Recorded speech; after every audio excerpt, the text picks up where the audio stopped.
શ્રીમદ્ ભગવદ્ ગીતામાં સ્વયં ભગવાન શ્રી કૃષ્ણએ બતાવ્યું છે પીપળાના ઝાડનું રહસ્ય. સનાતન ધર્મ અને પ્રકૃતિની વચ્ચે અનોખો સંબંધ છે.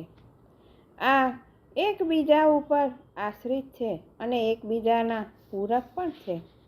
આ ધર્મથી સંબંધિત કેટલાક નિયમો અને માન્યતાઓ છે જે બતાવવામાં આવેલી છે કે પ્રકૃતિને કોઈ પણ હિન્દુ ધર્મના અનુયાયીના જીવનથી અલગ કરી ન શકાય.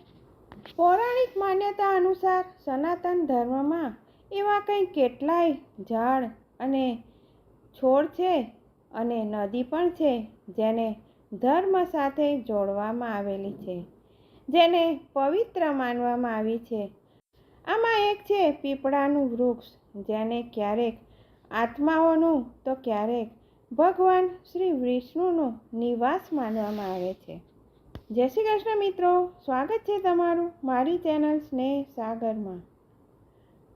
જો આ પીપળાના વૃક્ષની માહિતી પસંદ આવે તો લાઈક, શેર અને સબસ્ક્રાઈબ અવશ્ય કરશો અને આ પોસ્ટને અંત સુધી ચોક્કસ સાંભળશો અને શક્ય હોય તો પીપળાના વૃક્ષને જળ અર્પણ અવશ્ય કરશો. પીપળાના વૃક્ષને શનિદેવ સાથે પણ જોડવામાં આવે છે.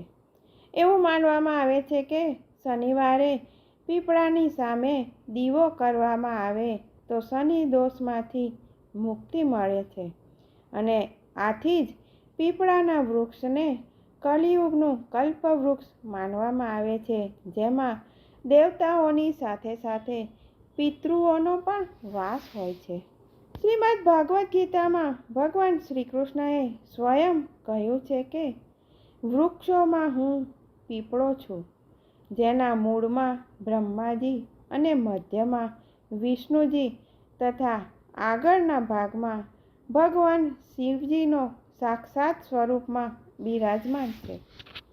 સ્કંદ પુરાણ અનુસાર પીપળાના મૂળમાં શ્રી વિષ્ણુ, તેના થડમાં કેશવ એટલે કે શ્રી કૃષ્ણ, શાખાઓમાં તેની ડાળીઓમાં નારાયણ, પાંદડામાં ભગવાન શ્રીહરિ અને ફળમાં બધા જ દેવતાઓનો વાસ માનવામાં આવે છે.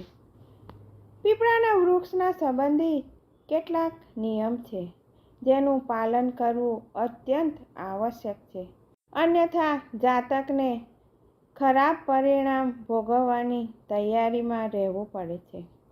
હિન્દુ શાસ્ત્ર અનુસાર શનિવારના દિવસે પીપળાના વૃક્ષમાં જળ અર્પણ કરવું શુભ ફળ પ્રદાન કરે છે, પરંતુ આ જ કાર્ય રવિવારે કરવામાં આવે તો તેને અશુભ માનવામાં આવે છે. જે વ્યક્તિ પીપળાના વૃક્ષની એક ડાળી પણ કાપે છે તો તેના પિતૃઓને કષ્ટ સહન કરવું પડે છે અને વંશ વૃદ્ધિમાં બાધા ઉત્પન્ન થાય છે.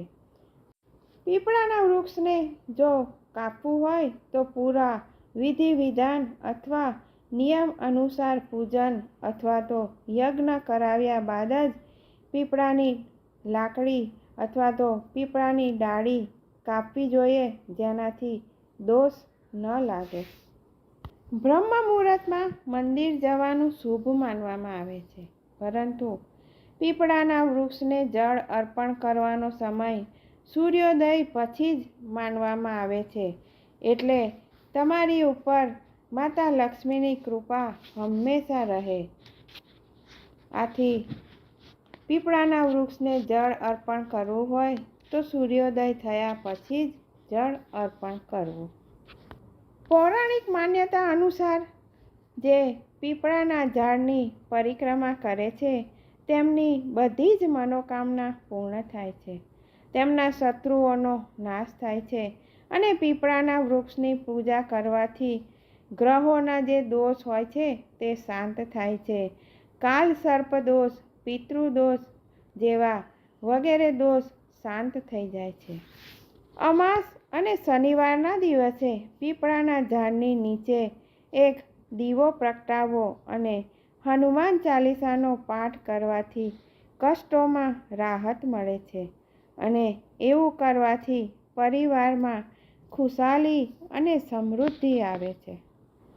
પૌરાણિક માન્યતા તો એવી પણ છે કે જે વ્યક્તિ પીપળાના ઝાડનું વૃક્ષારોપણ કરે છે તેમને ભૌતિક સંસારથી મુક્તિ પ્રાપ્ત થાય છે અને તેઓ જીવન મરણના ચક્રોથી મુક્ત થઈને મોક્ષની પ્રાપ્તિ કરી શકે છે. આમ ધર્મ અને પ્રકૃતિ એકબીજાના પૂરક છે, એકબીજા સાથે જોડાયેલા છે.